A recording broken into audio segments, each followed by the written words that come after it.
Kita buka dulu. Bismillahirrahmanirrahim. Assalamualaikum warahmatullahi wabarakatuh. Waalaikumsalam warahmatullahi wabarakatuh.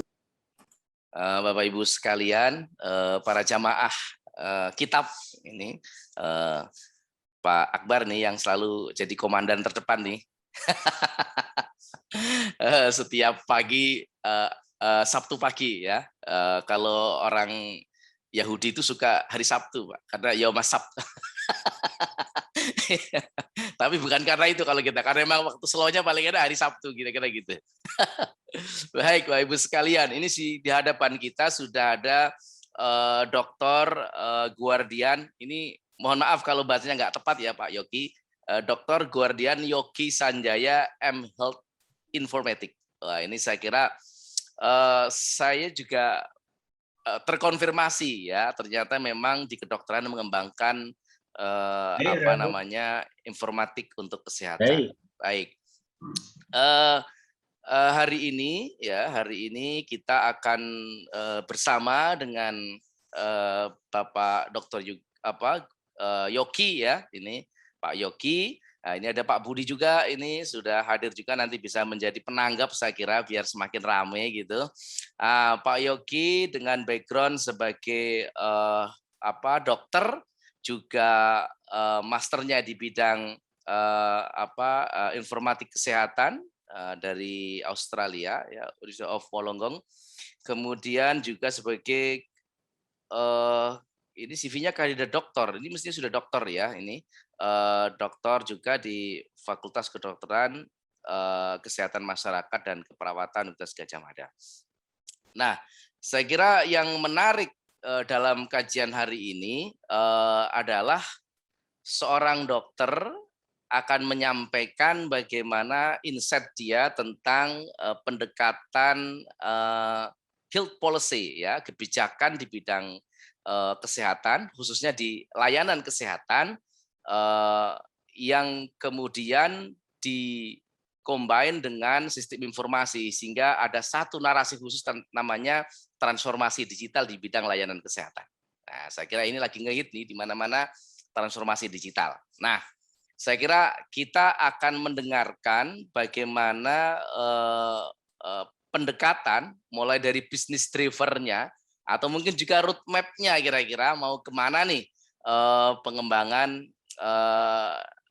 sistem informasi atau transformasi digital di bidang kesehatan. Nah, kalau saya baca sekilas itu selama ini pendekatan yang dikembangkan di bidang kesehatan, sistem informasi itu hanya sebatas atau mungkin lebih banyak didominasi oleh pembuatan sistem yang tujuannya atau end user-nya kebanyakan adalah policy maker, pengambil kebijakan atau manajemen. Nah, sekarang sepertinya mau mendeliver sesuatu yang lebih nih, yaitu servicesnya itu end user-nya adalah para mereka calon pengguna layanan kesehatan. Jadi masyarakat secara umum. Saya kira ini transform yang nanti akan dijelaskan oleh Pak Yogi, yang mungkin nanti akan berkembang ke diskusi-diskusi yang lebih banyak lagi ya, termasuk penerapan teknologi yang lebih advance di bidang biomedis ataupun di informatik di bidang kesehatan. Baik, silakan Pak Yogi. Kita mungkin punya waktu paling tidak 20 menit ya. Nanti setelah itu 20 sampai 25 menit nanti bisa kita lanjutkan dengan diskusi ya. Ya, baik, silakan Pak Yogi. Baik, makasih Pak Suhada. Saya izin share screen, mungkin bisa dikasih akses dulu barangkali. Pak Agung gini ya. Ini Pak Agung ada, Mas Agung ada. Ya, Mas Agung. Sudah. Hostnya Pak Akbar ya. Hostnya ya, oke baik. Saya izin share Bapak Ibu sekalian. Ya, oke. Selamat pagi. Ini pagi-pagi. Assalamualaikum warahmatullahi wabarakatuh. Ya ini dapat jatah ini ya, melakukan presentasi yang terkait dengan bidang keilmuan kami ya. Jadi Judulnya berkaitan dengan transformasi digital kesehatan, upaya untuk meningkatkan akses pelayanan kesehatan. Sebenarnya judul aslinya itu apakah transformasi digital itu meningkatkan akses atau justru malah meningkatkan kesenjangan. Jadi saya sengaja hide yang kesenjangannya karena supaya kalau nanti nggak dipublikasikan jadi repot. Beberapa nanti banyak ditanyakan. Nah, apa yang nanti akan kami sampaikan sebenarnya satu yang berkaitan dengan transformasi kesehatan di Indonesia. Jadi Pak Budi Sadikin ya, Menteri Kesehatan kita itu di era pandemi ini harus ada sesuatu yang menjadi apa ya? Menurut beliau itu ada sesuatu yang menjadi peluang ya, walaupun di era pandemi. Nah, salah satunya adalah mau menekankan pada penggunaan teknologi digital untuk melakukan transformasi kesehatan. Transformasi kesehatannya itu apa saja barangkali nanti bisa dilihat di referensi lainnya. Nah, kemudian kalau di kita itu ada sekian banyak challenge ya, tantangan di Indonesia yang kaitannya dengan pelayanan kesehatan. Dan tahun 2019 ya itu sebenarnya WHO sudah merekomendasikan terkait dengan e-health ya, strategi e-health untuk meningkatkan akses ya pelayanan kesehatan, di mana kalau di Indonesia itu ekosistemnya sebenarnya sudah cukup cukup berkembang ya. Bapak Ibu bisa lihat di ini siapa yang nggak punya aplikasi Peduli Lindungi umpamanya gitu ya. Jadi yang telemedicine itu juga banyak yang diadopsi. Kemudian yang terakhir ya ini sebenarnya apakah transformasi digital akses atau justru menambah gaps ya layanan kesehatan di aksesibilitas layanan kesehatan di Indonesia. Nah, ini sedikit tentang apa ya statistik ya saya kira ya yang kaitannya dengan tantangan pelayanan kesehatan, terutama pelayanan kesehatan rujukan di Indonesia. Jadi populasi kita, ini populasi sorry ya bukan 173 ya, 200 ya harusnya ya 273. Jadi fasilitas kesehatan kita ada 60 ribuan lebih ya, yang terdiri dari rumah sakit, bisa puskesmas, bisa klinik, bisa apotek ya atau sarana kefarmasian yang lain. Kemudian kalau dilihat dari beberapa referensi ternyata banyak juga ya potensi medication error ya. Jadi saya ambil salah satu karena kita masih ada isu yang kaitannya dengan mutu pelayanan baik itu yang bahkan yang non digital sekalipun ya. Angkanya itu sangat rentangnya sangat tinggi sekali, ada yang sampai 60 bahkan ada yang sampai 72% dari beberapa penelitian. Kemudian kalau kita lihat dari tenaga kesehatan kita juga ada ya kurang lebih 1,3 juta itu semua jenis ya ketenagaan kesehatan. Kalau yang tenaga medisnya saja itu dokter gigi, dokter spesialis gigi itu kurang lebih ada 130-an ribu kalau nggak salah ya. Sedangkan kalau dari sisi apa ya pembiayaan pelayanan kesehatan kita di BPJS itu yang katanya beberapa waktu lalu ya beberapa tahun lalu itu defisit itu kalau dilihat sebenarnya cuma 81,19 T itu di tahun 2021, kalah sama apa ya laporan berita-berita terbaru yang terkait dengan orang yang berkunjung ke luar negeri untuk mendapatkan pelayanan kesehatan itu ada yang melaporkan sampai 179 T per tahun. Jadi BPJS kalah jauh bahkan ya sedikit kalau dilihat dari itu ya sebenarnya sedikit, tetapi masih defisit gitu. Jadi kita memang perlu pembiayaan yang lebih ya untuk melakukan pelayanan kesehatan. Kemudian dari sisi teknologi informasi pun juga walaupun ya ini angkanya cukup bagus ya sebenarnya 75% rumah sakit itu sudah punya sistem informasi, tetapi nanti kita lihat ya tantangannya karena tingkat kedalamannya itu bisa beda-beda antara satu dengan yang lainnya. Ini secara sekilas saja untuk rumah sakit kita ada sekian banyak. Kalau di sistem kesehatan kita memang kita melakukan ada level-level ya di fasilitas pelayanan kesehatan mulai dari primer terus kemudian rumah sakit yang level 1 ya, saya sebutnya level 1 ya karena ada rumah sakit rujukan yang kayak kalau di Sleman ini ada atau mungkin di DIY ya, di DIY itu ada rumah sakit RSUD Sleman itu tipe B ya, itu yang rujukan sekunder yang level 2. Kemudian ada Sarjito itu yang level yang paling tinggi itu ya, level 3. Nah, ini situasinya di Indonesia peta rumah sakit, kalau kita lihat kalau di Jawa itu saking banyaknya rumah sakit itu tidak kelihatan batasnya ya. Jadi tidak ada area putih di situ. Coba kalau lihat di mana ya, ini Sulawesi, di Kalimantan, Sulawesi, terus kemudian ada di Papua, ini daerah putihnya banyak. Saya nggak tahu apakah daerah putihnya itu berpopulasi atau tidak. Tapi kalau mestinya kalau apa namanya, ibu kotanya mau pindah ke Kalimantan, mestinya ya tidak putih gitu ya, mestinya ada populasinya, mestinya. Gitu ya. Tetapi areanya masih banyak putih. Nah, saya mau menyelingi sedikit, ini mumpung Pak Akbar ada di sini, jadi mau menyelingi sedikit kuis ini. Jadi kalau Bapak Ibu ini dari Sleman, kira-kira ini rumah sakit apa? Nanti Mas Akbar akan memberi hadiah kalau bagi yang benar. Di chat saja, tapi waktunya cuma 5 detik ya, 1, 5, 4, 3, 2, 1. Kalau nggak bisa. Ini sengaja Mas Akbar ngasih hadiah, tetapi pertanyaan memang sengaja untuk tidak bisa dijawab ya, kecuali narasumbernya gitu ya. Nah, ini rumah sakit di Natuna yang dulu mungkin pernah beberapa waktu lalu menjadi tempat karantina warga TKI kita yang datang yang kembali gara-gara pandemi. Ini pulaunya kecil, rumah sakitnya ada 2, tapi tipenya masih tipe yang kecil. Nah, apa yang kurang yang berkaitan dengan pelayanan kesehatan kita. Jadi kalau kita lihat di ini dari saya cuma ngambil dari detik.com tahun 2016-2017, saya cuma mengamati yang paling bawah itu kurangnya mutu pelayanan dan pengawasan kesehatan di Indonesia. Tapi apa ya benar bahwa mutu pelayanan kita itu rendah?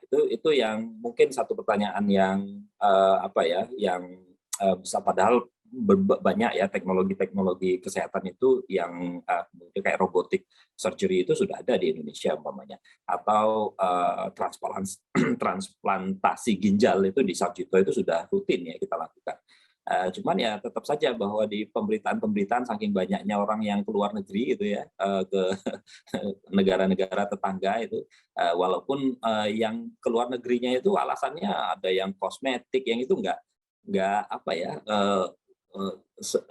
ya ke Thailand umpamanya, lebih banyak ke Korea umpamanya, kalau sekarang Korea ya, untuk untuk kecantikan. Jadi ya nggak kesehatan banget itu, jadi hanya untuk orang-orang yang mampu saja yang bisa ke sana, sehingga kalau kaitannya sama mutu kok kayaknya nggak pas ya. Jadi mutu kita tuh sebenarnya nggak terlalu sejelek-jelek amat, bahkan beberapa diantaranya barangkali lebih baik dibandingkan negara tetangga itu ya. Nah, termasuk ini juga tadi kalau umpamanya tadi BPJS sampai bulan November 2021 habis 81 triliun. Ini laporan di beberapa berita-berita itu sampai 181, itu 2 kali lipat gitu daripada dana BPJS itu. Seharusnya ya kita ya bisa lah kalau pelayanan kesehatannya cuma 81 triliun itu ya seharusnya dengan ini ya mestinya bisa ya. Kemudian ada ini Pak Jokowi kemarin barusan meresmikan saking gemesnya dengan banyaknya warga negara Indonesia yang keluar negeri, sambil kemarin sempat meresmikan rumah sakit internasional di Bali ya, yang katanya bekerja sama dengan partner luar negeri ya yang cukup terkenal juga ya, dengan harapan bahwa nanti uang ini ya bisa masuk ke dalam negeri saja, nggak perlu harus ke luar negeri.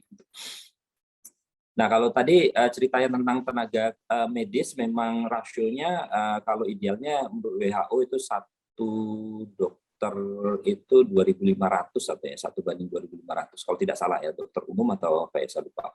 Nah, tetapi rasionya di kita memang bervariasi ya, di mana DKI Jakarta itu ya memang paling banyak ya, populasinya juga paling banyak. Tetapi kalau dirasiokan per populasinya ya ternyata ya memang banyak berkumpul di kota-kota besar gitu. Jadi kita ada isu terkait dengan distribusi tenaga kesehatan. Ya karena memang maklum sih daya tariknya di situ gitu. Kalau saya sebagai tenaga kesehatan, saya punya keluarga, saya punya anak saya mau harus disekolahkan di tempat yang baik, ya maka ya saya cari kota-kota yang baik gitu ya, yang Jogja, ya, DKI, Bandung gitu ya, supaya anak saya bisa sekolah dengan yang baik gitu. Karena isu distribusi itu tidak hanya berkaitan dengan keinginan atau kemauan dari tenaga medisnya, tetapi harus ditunjang oleh sektor-sektor lain yang itu yang barangkali yang kita masih kesenjangannya itu masih ada. Justru malah di kesenjangannya itu bukan hanya di sektor kesehatan, tetapi di sektor-sektor lain yang kemudian mempengaruhi sektor kesehatan. Ini asumsinya, hipotesis gitu kira-kira gitu. Nah, ada satu framework yang sampai sekarang itu masih dipakai ya, Tanahashi Framework, ini tahun 78 sebenarnya, yang cerita tentang bahwa aksesibilitas layanan kesehatan itu bukan hanya berkaitan sama populasi. Jadi orang-orang yang effective coverage atau yang disebut sebagai pelayanan kesehatan yang efektif itu tergantung dari banyak hal. Jadi tidak hanya jumlah populasi, tapi juga populasi spesifik yang dilayani. Kayak contoh umpamanya ibu hamil ya. Ibu hamil itu kan ya bukan semua populasi ya. Ibu hamil itu kan hanya sekian persen dari populasi. Tetapi apakah fasilitas pelayanan kesehatan itu menyediakan layanan yang kaitannya dengan ibu hamil? Belum tentu. Karena bisa saja mereka nggak punya alatnya, nggak punya ruangan khususnya, nggak punya kompetensinya, dan seterusnya. Itu akan menghambat aksesibilitas pelayanan kesehatan. Kemudian siapa orang yang ya katakanlah sudah saya ibu hamil, kemudian tetapi dia tinggal di area yang putih tadi, yang di area peta yang putih tadi, mereka bisa nggak mengakses itu? Wah, sudah hamilnya 6 bulan, harus berjalan selama 6 jam, ya nggak sanggup gitu. Bisa membahayakan kehamilannya sendiri. Itu aksesibilitas berkaitan dengan jarak atau berkaitan dengan lokasi dari fasilitas pelayanan kesehatan itu terjangkau atau tidak. Kemudian yang berikutnya mau atau tidak gitu. Jadi katakanlah ini sebelah saya ada rumah sakit, sebelah saya ada puskesmas, tapi saya mau nggak gitu ke sana. Apalagi tadi isunya kaitannya sama mutu ya, kemudian digaung-gaungkan oleh media bahwa ini mutunya nggak bagus dan seterusnya ya. Apalagi di fakta di lapangan antrinya panjang, terus kemudian pelayanan yang nggak ramah dan sebagainya. Akhirnya wah, daripada saya ke puskesmas di sebelah saya atau rumah sakit sebelah saya, yang penting saya ke Penang gitu. Jadi dengan terbang selama 1,5 jam itu saya sudah bisa dapat pelayanan yang baik sekaligus wisata gitu. Nah, ini kan hal-hal yang mempengaruhi akses, sehingga tidak hanya populasinya, tidak hanya fasilitas kesehatannya ada atau tidak, layanannya ada atau tidak, tapi mau atau tidak kita ikutin. Dan ini yang nanti pada akhirnya mempengaruhi yang effective coverage-nya itu ternyata hanya semakin ke atas itu semakin kecil, semakin kecil, semakin kecil. Nah, sehingga inilah gap pelayanan kesehatan yang harus kita tutupi. Nah, kemudian apakah teknologi digital itu kemudian mampu menutupi yang gap yang besar ini gitu? Ada beberapa kayak semacam rekomendasi WHO ya tahun 2019 yang menurut saya juga relevan dengan negara yang seperti kita ya, middle income country. Variasinya itu luar biasa, ada yang kaya sekali, ada yang miskin sekali, kepulauan, terus kemudian ada yang padat penduduk, ada yang penduduknya jarang, yang memang kalau kita lihat bahwa ini beberapa kayak inovasi digital yang dibutuhkan di konteks yang seperti ini. Itu yang pertama, bahwa kita harus punya data yang bagus ya terkait dengan birth and death registration, karena ini akan menjadi target populasi kita. Karena kita harus bisa melihat yang tadi, yang target spesifik populasinya itu yang usia sekian sampai sekian yang perlu diimunisasi itu berapa banyak gitu. Kita harus tahu, karena kaitannya nanti ke belakang. Ke belakangnya apa? Berapa banyak vaksin yang harus kita alokasikan? Berapa banyak tenaga kesehatan atau vaksinator yang nanti bisa membantu untuk melakukan vaksinasi pada anak-anak usia 1 tahun ke bawah di lokasi yang berbeda-beda. Ini akan jauh lebih enak kalau kita punya teknologi digital yang nanti bisa mendukung. Kemudian yang berikutnya adalah yang aksesibilitas terkait fasilitas kesehatan yang di daerah-daerah putih tadi. Bahwa daerah putih tadi mungkin bisa menggunakan pendekatan tele kesehatan, umpamanya telekonsultasi sebelum mereka mungkin kalau memang itu dibutuhkan untuk datang secara fisik, maka baru kemudian sudah pasti bahwa ini kebutuhannya ternyata perlu rumah sakit yang level 2 umpamanya dari telemedicine itu, sehingga mereka tidak perlu lagi jalan ke puskesmas dulu, kemudian pindah ke rumah sakit tipe 1 dulu atau level 1 dulu, kemudian pindah lagi ke level 2. Jadi menghemat transportasi dan seterusnya.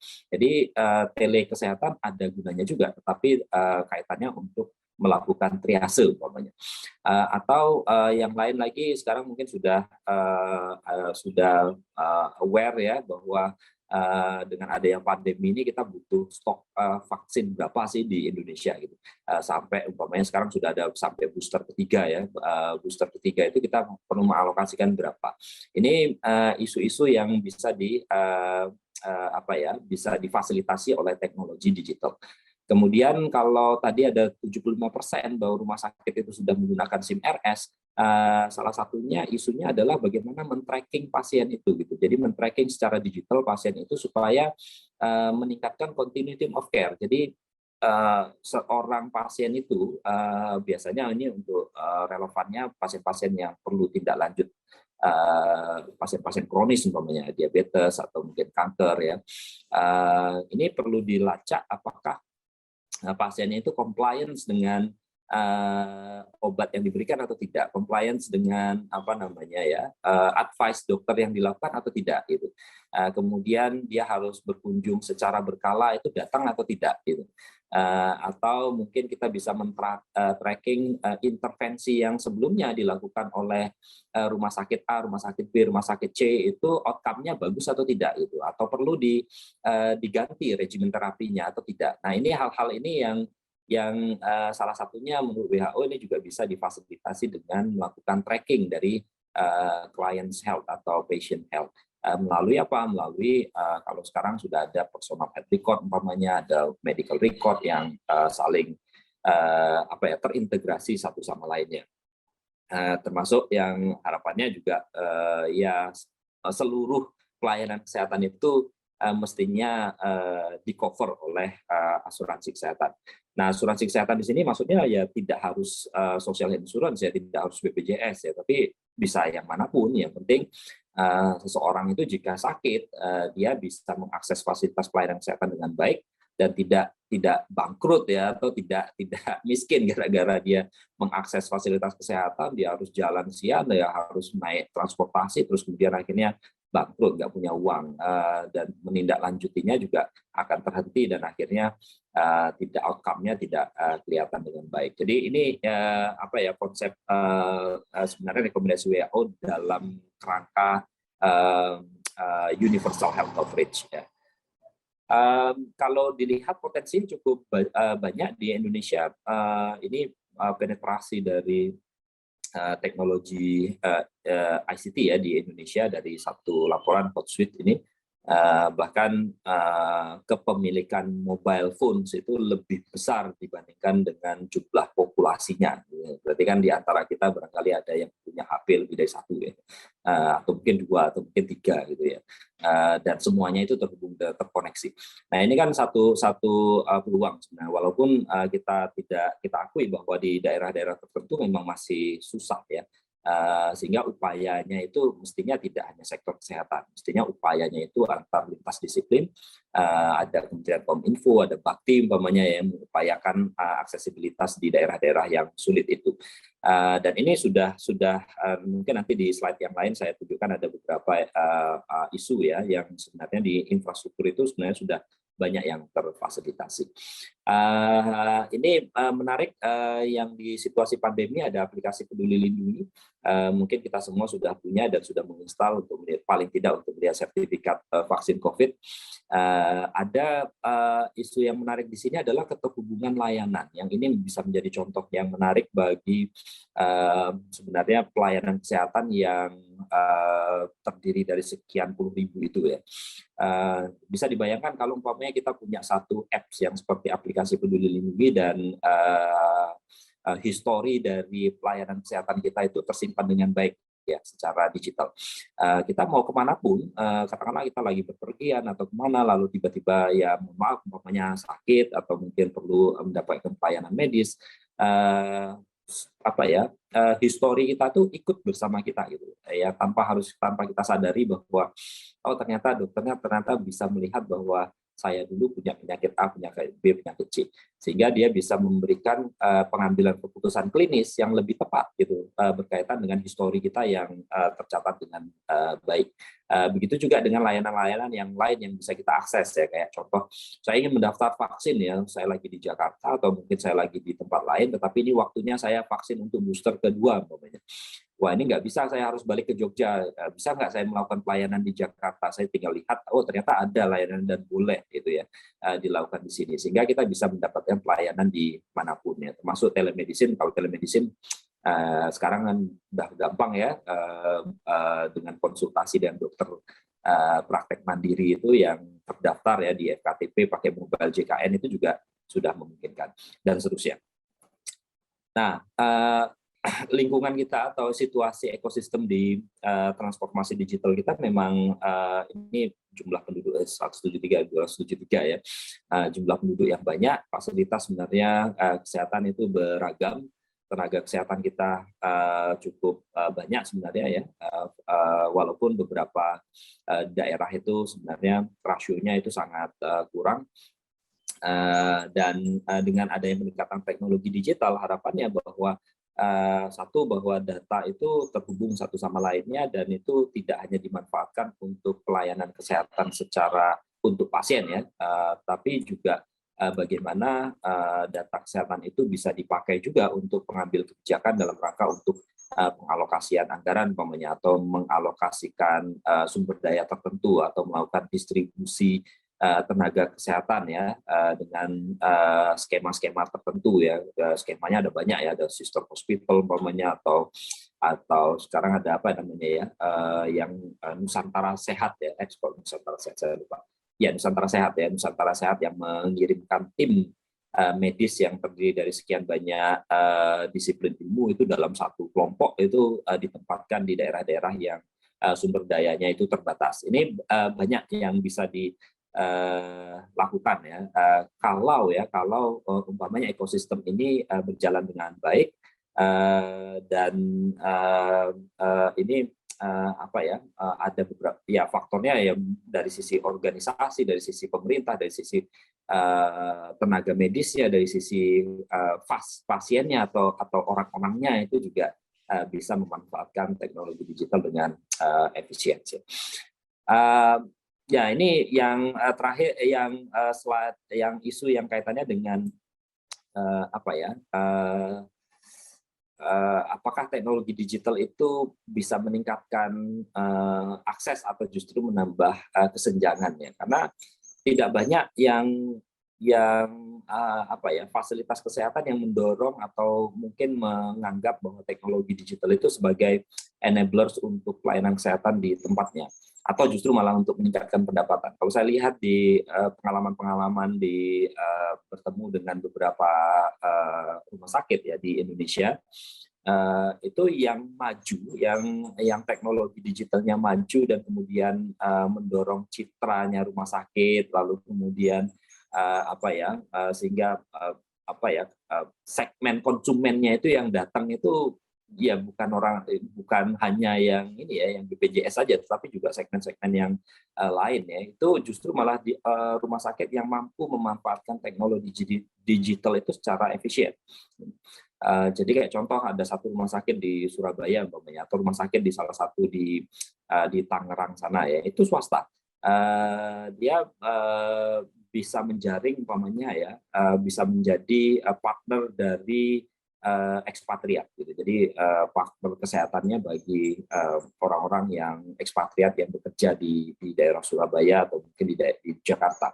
Nah, sehingga sebenarnya ya kalau kita bisa memanfaatkan dengan baik itu mungkin bisa meningkatkan pendapatan secara tidak langsung berkali. Nah, tetapi sayangnya memang banyak yang manajemen fasilitas pelayanan kesehatan itu belum aware terhadap itu, atau mungkin belum tahu ya bahwa bagaimana sih caranya supaya teknologi digital ini bisa meningkatkan efisiensi di dalam pelayanan kesehatan di rumah sakit, sehingga ini bisa meningkatkan pendapatan baik langsung maupun secara tidak langsung. Kemudian yang berikutnya adalah bahwa teknologi digital itu juga ada kekhawatiran terhadap implikasi etik dalam pelayanan medis. Jadi kayak contoh ada beberapa referensi, wah ini kalau saya, tapi ini mungkin sudut pandangnya dari sudut pandang ini ya, tenaga kesehatan ya, bahwa kalau saya melayani pasien pakai komputer itu ya seakan-akan itu pasiennya teralihkan karena kita fokus pada komputer ya, umpamanya begitu. Jadi hubungan antara komunikasi antar pasien dokternya jadi terganggu. Atau waktu yang dibutuhkan untuk mendokumentasikan medis itu biasanya kalau pelayanan medis harus dicatat ya di dalam rekam medis. Ini kalau kita switch ke dalam rekam medis elektronik ternyata lebih lama itu dibanding tangan gitu, namanya begitu. Sehingga mereka merasa bahwa wah, waktunya lebih lama padahal pasien di belakang itu antrinya banyak gitu ya. Kapan sih kita ini akan selesai? Ya wajar kalau umpamanya ngetik pakai komputernya masih 11 jari gitu ya, si telunjuk 1 sama telunjuk 2 itu ya mungkin maklum ya. Kemudian yang kedua adalah ini isu yang terbawa kebiasaan fitur copy paste. Ini beberapa laporan atau beberapa studi itu menunjukkan bahwa terutama untuk persiapan obat ya. Jadi pasiennya pasien rutin ya, terus kemudian dia ternyata di situ ada fitur untuk copy paste itu memang ada fitur untuk merefill ulang ya obat-obat yang diberikan. Jadi ngeklik, tapi ini kebiasaan menjadi beberapa di antaranya itu menjadi kebiasaan buruk sehingga bisa saja nanti yang di copy paste itu salah gitu. Dan akhirnya obat yang diberikan bisa keliru gitu. Kemudian beberapa teknologi kayak tadi mungkin di awal kita singgung bahwa ada artificial intelligence umpamanya ya, yang itu bisa mendeteksi bahwa ada gambaran, oh ini ada gambaran radiologi tertentu, oh ini kayaknya ada gangguan ada massa ini di paru-paru umpamanya. Oh, ini kayaknya kanker gitu, menurut sistem ya, menurut artificial intelligence ini sepertinya kanker. Nah, ini kalau kita terbiasa dengan dibantu oleh sistem, maka sebagai manusia itu nanti akan kehilangan sense dalam membuat keputusan klinis karena dibantu terus. Disupport terus bahwa ini ada decision support system, ada ada gambaran radiologi yang aneh, ini sistemnya langsung menunjukkan bahwa ini loh ada gambaran yang aneh, oh ya ikutin aja. Nah, akhirnya kehilangan sense untuk membuat keputusan klinis. Kemudian yang lain lagi kehilangan fleksibilitas dalam melakukan catatan medis, akses data yang kesehatan yang tidak terkontrol, yang ini isunya privacy dan confidentiality. Apalagi kalau sekarang ada kekhawatiran bagaimana jika pasien tahu apa yang dituliskan tenaga medis gitu. Kira-kira apakah pasiennya di tempat kita kan kadang-kadang ada pasien yang mohon maaf ya mungkin sok tahu ya. Jadi dituliskan situ obatnya apa, dulu sakitnya apa, tiba-tiba dia 6 bulan atau 1 tahun kemudian sakit yang sama persis gitu ya, sakit perut yang sama, tahu-tahu dia lihat di catatan medisnya, oh dulu saya dikasih obat ini, saya beli aja langsung di apotek, apa ya betul sakitnya itu sama. Nah itu kan akan justru malah membahayakan pasien sendiri. Jadi ada kekhawatiran terhadap implikasi etik. Ya. Nah contohnya adalah ini gitu. Jadi ini saya masuk kuis lagi ya Mas Akbar ya. Jadi hadiahnya dari dari Pak Akbar ini. Kira-kira Bapak Ibu bisa menebak nggak ini obat apa? Ini dari satu resep. Ini jangan khawatir Pak Akbar, tidak akan ada yang bisa menjawab kecuali orang yang meresepkan ini. Ya ini kan susah kalau kita mau merubah pola persepan yang tulisan seperti ini kemudian menggunakan teknologi digital, atau barangkali saya ingin membuat teknologi digital yang kemudian bisa menebak tulisan ini gitu supaya nanti mudah untuk menerjemahkan ini dan bisa tepat gitu ya memberikan obat. ya nggak mudah gitu ya. Merubah pola ini akan tadi ya, implikasi yang merubah kebiasaan seseorang itu menggunakan teknologi digital itu akan susah ya. Termasuk ini gitu ya. Nah, ini kuis yang kedua. Kira-kira ini diagnosisnya apa? Kalau ada yang bisa menebak, bisa di chat itu 5 detik atau 10 detik ya kalau bisa ya. Nah, wow, ini ada yang nebak ternyata paracetamol. Saya nggak berani ini karena saya sendiri nggak tahu ini apa. Jawabannya saya sendiri nggak tahu loh, ini obatnya apa. Tapi mungkin bisa juga paracetamol. Ya. Nah, kemudian yang lain lagi adalah isu tentang literasi digital, yang isu yang terakhir, implikasi etik yang saya sebutkan tadi, bahwa sebenarnya kalau di contoh saja umpamanya di COVID ini ada layanan telemedicine ya, yang gratis itu ya, layanan telemedicine untuk pasien isolasi mandiri yang difasilitasi oleh Kemenkes. Obatnya itu disediakan oleh satu perusahaan farmasi, dan distribusinya itu juga diantar oleh satu perusahaan jasa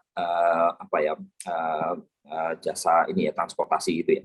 Nah, ini sebenarnya siapa toh yang memanfaatkan layanan ini? Jangan-jangan orang yang memanfaatkan layanan ini bukan orang-orang yang yang tahu bahwa oh layanan ini ada, atau mungkin bukan orang-orang yang berani ya. Saya tahu layanan ini ada, tetapi saya punya HP yang terkoneksi ya, terkoneksi tadi udah 300 juta sekian ya, tapi saya nggak berani gitu untuk melakukan pelayanan ini. Gitu. Atau saya nggak nyaman dengan pelayanan ini. Itu juga ada ya orang yang takut bahwa mendapatkan login aja takut gitu loh, karena takut datanya nanti dihack gitu ya, itu ada gitu. Nah, sehingga yang mendapatkan layanan ini justru malah orang-orang yang tertentu gitu, jadi nggak semua orang bisa mendapatkan layanan ini. Kemudian hasil lab itu bisa dilihat, hasil COVID-19 umpamanya ya, hasil tes COVID itu bisa dilihat, itu juga orang barangkali nggak paham menggunakan aplikasi-aplikasi digital ini. Kemudian yang ini contoh layanan telemedicine ya. Ya walaupun ini di sisi kiri itu ada tahun 2000 berapa ya, dari 2004, itu tahun yang sudah lama, bahwa telemedicine itu sudah lama. Penggunanya itu hanya walaupun secara jumlah itu meningkat penggunanya, tetapi total penggunanya itu hanya kurang lebih 1%, bahkan kurang dari layanan kesehatan konvensional ya, yang total layanan kesehatan semuanya. Begitu juga di tempat kita ini ada studi di tahun 2019-2020, telemedicine itu masih rendah, terutama di daerah-daerah yang putih tadi ya, yang di West Papua, ini kebetulan di Papua Barat. Isunya ada telemedicine bisa dilakukan, jaringan itu ada di puskesmas, difasilitasi oleh Kominfo, tetapi ini kembali lagi bahwa dokternya takut menggunakan, itu satu, atau tenaga medisnya takut menggunakan. Kedua, setelah dia menggunakan layanan telemedicine, itu tele-expertise ya, kebetulan yang diimplementasikan, ada alat-alatnya, ada EKG di sana, di puskesmas itu ada EKG diperiksa pasiennya, terus dikirim ke dokter spesialis jantungnya merekomendasikan kasih obat ini. Ternyata pas dikembalikan ekspertisnya, hasil ekspertisnya kembali ke puskesmas, dia membaca bahwa harus diberi ini, obatnya yang nggak ada gitu. Jadi wah, ini akhirnya tanya lagi ke dokter spesialisnya, ini obatnya nggak ada, kita punyanya cuma ini, ya sudah rujuk aja gitu. Akhirnya ya dirujuk juga pasiennya, sehingga telemedicine-nya ada fungsinya sebenarnya dalam rangka untuk triase tadi ya di awal, untuk memutuskan pasien ini dirujuk atau tidak, karena konsekuensi dari dirujuk itu dia harus jalan kurang lebih 4 jam minimal ya, dengan perjalanan darat, dan itu juga nggak mudah bagi pasien untuk berjalan ke sana, karena isunya ada biaya tidak langsungnya itu yang cukup besar. Nah, yang terakhir ini kesenjangan yang lain itu berkaitan dengan teknologi digital itu dikembangkan oleh siapapun, banyak orang. Apalagi di era pandemi ini, kemarin kita pas penelitian di Sleman juga penelitiannya itu sistem yang untuk mencatat kasus COVID itu mulai dari Kementerian Kesehatan ada, provinsi ada, Terus kemudian di kabupaten ada, yang difasilitasi oleh kabupaten ada, kemudian di fasilitas kesehatan sendiri dia pakai Google Form. Jadi ada 4 aplikasi yang itu mencatat kasus COVID. Kira-kira kalau kita kasihkan ke tenaga kesehatan yang ada di lapangan, mereka akan pilih mencatat di mana gitu. Nggak mungkin 4-empatnya. Pasti akan fokus ke 1 atau 2 tempat maksimal karena mereka harus bekerja tapi juga harus melakukan pencatatan. Nah, ini challenge ya, bahwa inovasi digital itu terfragmentasi antara satu dan lainnya, belum nyatu, belum nyambung, sehingga justru malah menjadi beban, masalah ya. Ini beberapa contoh yang teknologi digital yang ada, umpamanya ada SIM RS, ada dan lainnya, ini belum ada sih Pak di rumah sakit, tetapi apakah itu mendukung continue of care dari pasien? Ternyata belum ya, baru sebatas pada di fasilitas kesehatan itu sendiri. Belum lagi yang aplikasi-aplikasi dari Kemenkes yang banyak itu juga sama ya, jadi belum terintegrasi satu sama lainnya. Nah, sehingga kalau saya simpulkan, apakah betul bahwa teknologi digital dapat meningkatkan akses layanan kesehatan? Ya, di satu sisi memang bisa ya, ada peluangnya. Tetapi peluang itu mungkin ya dimanfaatkan oleh satu ya, manajemen rumah sakit atau manajemen fasilitas kesehatan yang aware bahwa teknologi digital itu baik. Kalau umpamanya yang lain nggak aware ya nggak bisa memanfaatkan dengan baik. Atau yang kedua umpamanya dokter-dokternya ya juga atau tenaga medisnya ya juga mau memanfaatkannya. Kemudian yang ketiga ya bisa bagi populasi atau penduduk yang digital literasinya itu baik gitu. Kalau yang digital literasinya enggak ya nggak bisa itu dia mengakses, mau membuka aplikasi aja ketakutan. Terus kemudian yang ketiga dari sisi teknologinya itu sendiri. Jadi kalau teknologinya bisa terhubung satu sama lainnya, maka mungkin ini bisa untuk meningkatkan akses pelayanan kesehatan. Tapi kalau tidak terhubung, pada akhirnya tidak akan bisa meningkatkan akses. Jadi gap-nya itu bukan hanya ya di jumlah tenaga medisnya, jumlah fasilitas kesehatannya, tapi kalau di teknologi digitalnya itu ternyata gap-nya itu ada hal-hal lain yang menyebabkan ini aksesibilitasnya menjadi terhambat. Nah, saya kira ini Pak Suhada, semoga tidak melebihi waktunya. Baik. Presentasi. Dan mungkin barangkali lebih enak kalau kita sambil diskusi tadi ya. Baik, terima kasih Pak Yogi. Ini tidak terasa waktunya karena terlalu asik kita dan memang ternyata permasalahan di kesehatan itu lumayan kompleks ya, bukan hanya masalah fasilitas, bukan hanya masalah tenaga medisnya yang kurang, tapi juga literasi digital juga menjadi satu hal yang penting dalam pemberian layanan kesehatan, termasuk tadi isu integrasi. Wah, ini keren. Saya kira nanti mungkin ada policy khusus ya yang perlu diberikan agar seluruh pengembang aplikasi itu harus memenuhi indikasi atau indikator data yang harus terpenuhi sehingga bisa diintegrasikan antar sistem dengan mudah. Baik, Bapak Ibu sekalian, mungkin akan lebih tajam kalau ada yang menanya, mungkin juga menanggapi, atau mungkin kalau sebelum ada pertanyaan, ada penanggap dari Pak Budiono.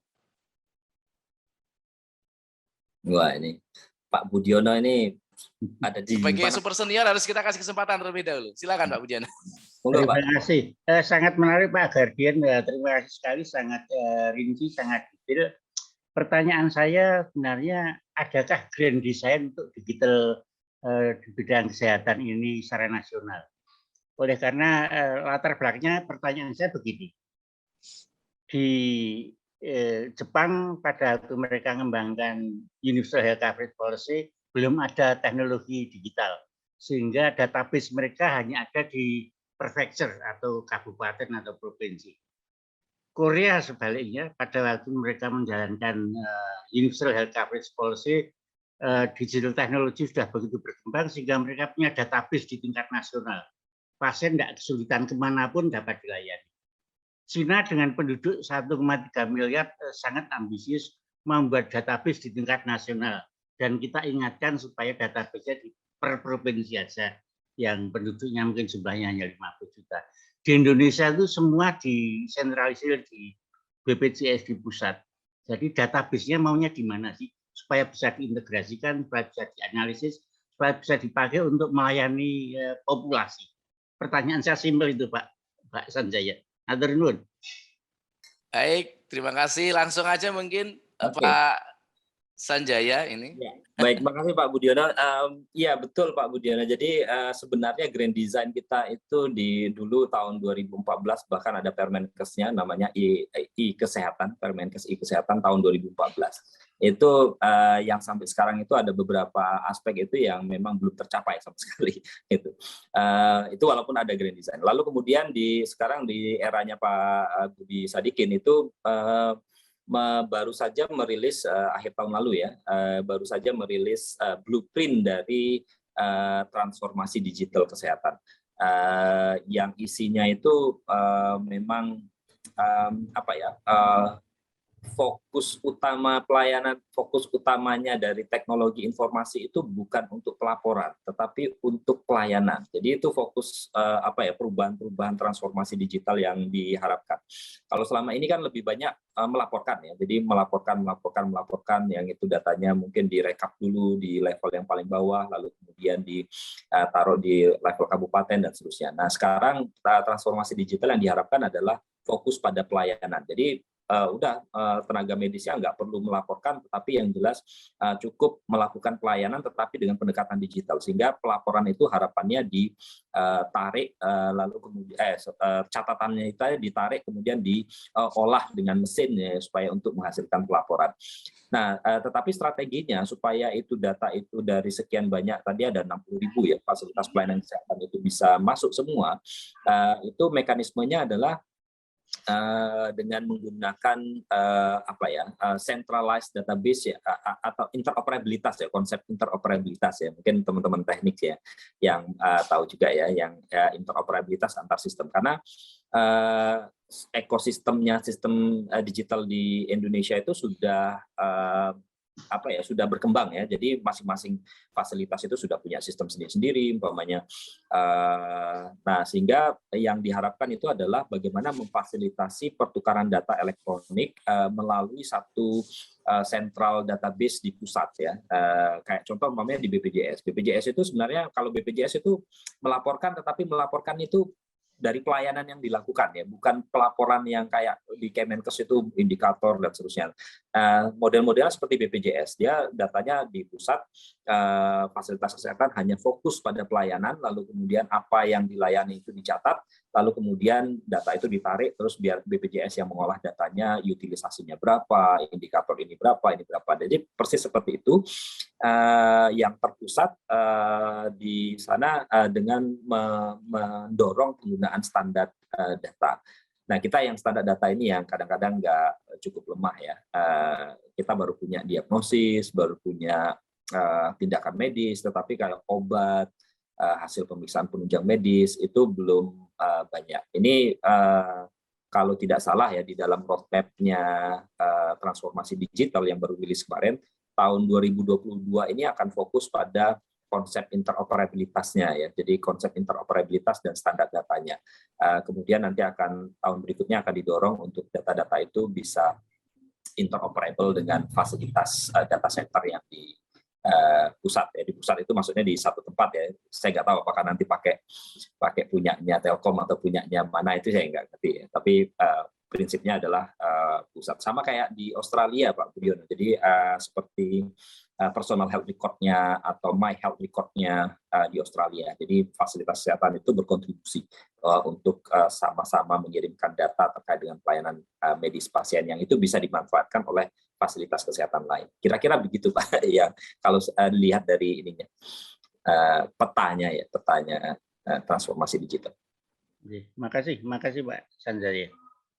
Baik, terima kasih Pak Yoki. Saya kira semakin menarik ini. Sebelum yang lain bertanya, saya melontarkan aja ini, Pak Yoki. Ini sebenarnya secara teknis untuk membuat satu rekap database yang untuk apa? Misal apakah itu services behavior ataupun medical record untuk personally secara servicesnya, itu sebenarnya tidak sulit. Artinya secara teknis mau berapa bulan? 5 bulan, 6 bulan selesai. Saya khawatir jangan-jangan ada ada obstacle ya.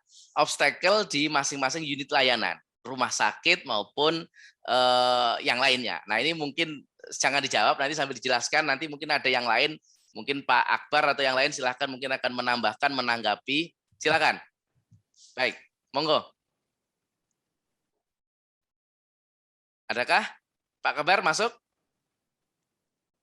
Lanjut dulu, lanjut. Oke, lanjut dulu. Oke, baik. Kalau belum ada saya tambahkan. Jadi Pak Yogi, jadi kalau kebetulan saya juga banyak terlibat di pengembangan integrasi gitu kan, hal yang mudah gitu ya. Hal mudah sekali. Itu teknis sangat mudah. Yang penting sudah ada policy yang mantap dari kementerian atau juga manajemen atau juga ID, kira-kira begitulah. Jadi jangan-jangan ada hal yang rahasia yang masih tarik-menarik yang belum bisa di-share. Sebenarnya saya pengen sekali tuh. Saya sebagai pribadi itu tahu medical record saya, termasuk behavior dokter memberikan obat ke saya itu bedanya apa sih dokter satu dengan dokter yang lain, sehingga saya harus memilih, oh saya ternyata cocok dengan dokter ini nih, kayaknya analisisnya lebih tepat kalau untuk konteks penyakit saya, misalnya seperti itu. Baik, silakan Pak Yogi. Ya, jadi memang kalau kita amati dari beberapa literatur ya, bahwa permasalahan penggunaan teknologi informasi di sektor kesehatan itu lebih banyak ke aspek sosioteknikalnya, bukan ke arah teknisnya.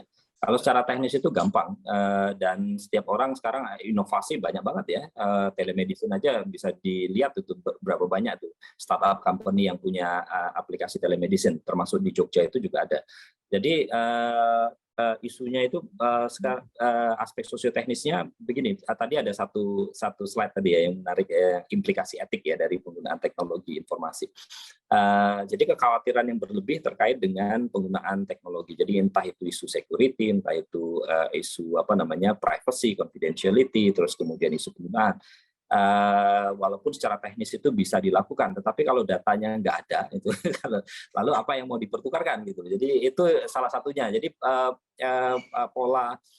perubahan pola kita dalam mengganti dari yang konvensional menjadi yang berbasis IT atau database itu tidak mudah ya, tidak mudah lantaran karena belum familiar dengan sistemnya, terus kemudian kekhawatiran berlebih terkait dengan keamanan data, terus kemudian mau ngetik itu susah, apalagi beberapa atau kondisi pelayanan kesehatan sendiri yang tidak memungkinkan untuk mengetik langsung di komputer, umpamanya ruang operasi gitu. Ruang operasi kan harus steril ya. Dia sudah pakai gaun, terus pakai sarung tangan, itu kan nggak mungkin kalau megang yang lain gitu. Dan seterusnya. Walaupun ada teknologi lain yang kayak voice recognition umpamanya ada, itu kan sebenarnya bisa dipakai. Cuman yang mengarah ke situ pada saat teknologi itu ingin diterapkan, mau atau enggak gitu loh ya dokternya itu menggunakan teknologi itu salah satu isunya ya. Dan bukan hanya dokter ya, tapi juga tenaga-tenaga kesehatan yang lain. Nah, sebenarnya salah satu yang menarik menurut saya itu aplikasi yang tadi saya sebutkan, ada aplikasi Peduli Lindungi ya, interlocking ya. Jadi ada konsep interlocking yang kalau kamu nggak pakai itu kamu nggak bisa masuk mall umpamanya. Kalau kamu nggak pakai, kamu nggak bisa perjalanan naik pesawat atau naik kereta. Nah ini kan juga menarik. Jadi mungkin salah satu cara untuk mendorongnya itu adalah interlocking. Kalau kamu nggak ngisi di situ, jasa medismu nggak turun loh, umpamanya begitu. Atau kalau kamu nggak ngisi di situ, maka kamu nggak bisa melihat. Kalau di tenaga kesehatan itu kan ada ini ya, sertifikasi ya tiap 5 tahun ya. Salah satu dasar untuk melakukan sertifikasi itu adalah berapa jumlah kasus yang kamu layani gitu. Nah, seandainya ini bisa difasilitasi bahwa mereka mengisi dengan baik di satu rekam medis elektronik umpamanya, dan ini bisa dipakai untuk melakukan monitoring terkait dengan kompetensi dia, ini akan menarik. Ada interlocking bahwa ini digunakan untuk berbagai macam yang lain. Nah, sehingga ini mendorong untuk penggunaan sistem. Ya kalau ya banyak yang lain sebenarnya isunya, insentif dan seterusnya, terus kemudian dan dari sisi teknik dari sisi regulasi juga sama. Kayak contoh sekarang kan kita regulasi terkait dengan perlindungan data pribadi kan masih RUU ya, masih rancangan undang-undang. Walaupun di undang-undang atau di peraturan yang lain ya, kayak di KTP elektronik itu kan ada data yang boleh dan tidak boleh di-share ya. Tapi kalau di RUU Perlindungan Data Pribadi ini kan masih digodok, itu harus diterjemahkan lagi nanti di sektor kesehatan itu apa. Itu kan juga jadi salah satu obstacle juga ya untuk orang mau pakai atau tidak. Saya pernah dihubungi salah satu rumah sakit, Pak, saya ingin pakai rekam medis elektronik, terus kira-kira dari sisi regulasi boleh nggak ya? Emang regulasinya ada gitu. Kalau nggak ada, ya pakai saja gitu. Mumpung regulasinya belum ada gitu. ya begitu. Kalau nggak, nanti inovasi nggak akan jalan gitu. Artinya mereka tidak ketakutan yang berlebih tadi. Seharusnya pakai aja selama regulasinya nggak ada gitu. Mumpung regulasinya nggak ada gitu. Kira-kira gitu. Masih banyak ini ya, banyak faktor ya, faktor organisasi, faktor personal, kemudian ada faktor regulasi ya. Itu yang masih perlu kita tata lagi. Teknologinya jelas saya setuju tadi Pak, gampang teknologi asli gampang. Ya, baik Pak Yogi, luar biasa ini hari ini. Ternyata kita tidak sadar ya sudah 6.30. Kalau masih ada satu pertanyaan masih boleh lah, tapi kalau enggak akan kita tutup. Kira-kira ada enggak? Pak Guswada. Oke, monggo. Saya itu kan sebenarnya hal yang sama kan, penggunaan semacam itu juga dilakukan di dunia akademik juga, dosen dan susah gitu ya. Yeah. Jadi saya itu termasuk yang senang kalau ada datanya, tinggal pakai, ada banyak informasi. Tapi kalau harus menginput kadang repot juga tuh gitu ya. Jadi saya bayangkan saja kalau misalnya sambil ngajar harus sambil menginput, laporan sudah selesai ngajar, aduh kayaknya kok administratif banget nih gitu kan. Tak bayangkan kalau dokter lebih berat lagi yang ngurusin pasien, habis itu masih suruh ngetik laporan macam-macam gitu kan. Jadinya males gitu loh, males ya. Pokoknya jadi akhirnya kemudian orangnya kan menginput datanya itu males-malesan tadi itu. Yang terjadi kadang-kadang copy paste dan seterusnya gitu ya. Ya saya bisa memahami itu kalau dokternya gitu, apalagi kalau nanti di daerah di mana dokternya itu sibuk ya, pasiennya banyak, 15 orang, 20 orang, 100 orang sehari gitu kan. Ya kapan dia sempatnya berpikir tentang itu tadi. Mungkin kalau tadi pakai voice recognition asik juga ya. Dokternya tinggal ngomong seperti biasa seperti dengan pasien, lalu kemudian teknologinya langsung otomatis mencatat apa yang disampaikan gitu kan, lebih canggih gitu. Terima kasih. Baik, terima kasih Pak Kabar. Saya kira bisa dilakukan lah semua, asal ini semua komit mau dan bisa bertahap sebenarnya pelaksanaannya. Tidak harus mengetik, tinggal milih aja, choice juga sudah bisa disediakan sehingga tenaga admin yang di belakang bisa melakukan dengan cepat lah. Dokter tidak terbebani, kira-kira gitu. Baik. Kalau tidak ada mungkin tinggal closing. Oh masih, silakan monggo Pak Probo, silakan. Paling sedih itu kalau pakai digital sinyalnya masalah. Pasien numpuk, kita mau kerja nggak bisa. Jengkel deh, makasih. Ya, betul ya. Termasuk kalau nge-zoom juga sinyalnya jelek masih juga. Terjadi walaupun di daerah Sleman atau mungkin di DIY sekalipun itu ya beberapa diantaranya ya masih black spot itu masih ada. Apalagi tadi yang di daerah putih tadi ya. Baik, mungkin closing statement Pak Yogi silahkan sebelum kita tutup. Ya, saya kira ya ini kan teman-teman dari lintas disiplin ya. Saya kira pelayanan kesehatan itu sekarang itu tidak hanya di sektor kesehatan saja, tetapi juga perlu didukung oleh sektor-sektor lain ya. Yang ekonomi teknik itu ya, itu juga cukup banyak berperan. Kemudian yang kedua bahwa pelayanan ya artinya suatu saat nanti kita akan terdampak terhadap teknologi digital. Sekarang saja mungkin sudah ya kayak Peduli Lindungi. Nah, sehingga kita perlu satu mengkritisi ya tentunya ya kalau memang itu ada hal-hal yang aneh ya. Kemudian yang kedua ya ikut antusias lah untuk menggunakan teknologi digital dalam rangka untuk pelayanan kesehatan. Mungkin itu Pak Sudah, terima kasih. Baik, terima kasih Pak Yogi. Saya kira ini luar biasa kita hari ini. Kita bicara tentang transformasi digital di bidang kesehatan. Dan saya merasakan betul ini, saya tidak tahu apa karena tidak ada record digital atau karena memang transfer pengetahuannya yang tidak cukup. Ini case saya di rumah sakit itu, ketika anak saya dirawat itu, ternyata satu perawat dengan perawat yang lain itu memberikan informasi tindakan dokternya itu berbeda-beda. Rumah sakit di Sleman kira-kira gitu ya, di Sleman dan itu dikawal langsung oleh UGM kira-kira begitu. Jadi berbeda, ini kan satu yang aneh gitu. Artinya ini jangan-jangan bagian dari memang kita tidak punya record yang baik atau komunikasi yang kurang bagus juga antar tenaga. Ya ini agak agak miris juga sih kira-kira gitu. Baik, saya kira ini perlu kita lanjuti Pak Yogi. Kalau perlu ICMI bikin policy brief kira-kira gitu untuk program transformasi digital. Kira-kira gitu Pak Akbar. Saya kira itu menarik gitu. Ya bisa kita lanjuti sehingga ada Pak Budiono, ada Pak Probo, ada Pak Yogi gitu dan nanti tim lain membantu sehingga ada sumbangsih dari ICMI Sleman. Baik, saya kira itu kita tutup dengan baca hamdalah bersama-sama. Alhamdulillahirabbil alamin. Pak Akbar mungkin silakan menutup secara officially. Oh, Baik, monggo. Monggo langsung aja nggak ditutup. Baik, terima kasih. Matur nuwun. Wassalamualaikum warahmatullahi wabarakatuh. Waalaikumsalam warahmatullahi wabarakatuh. Matur nuwun sangat. Lagi di depan. Pak.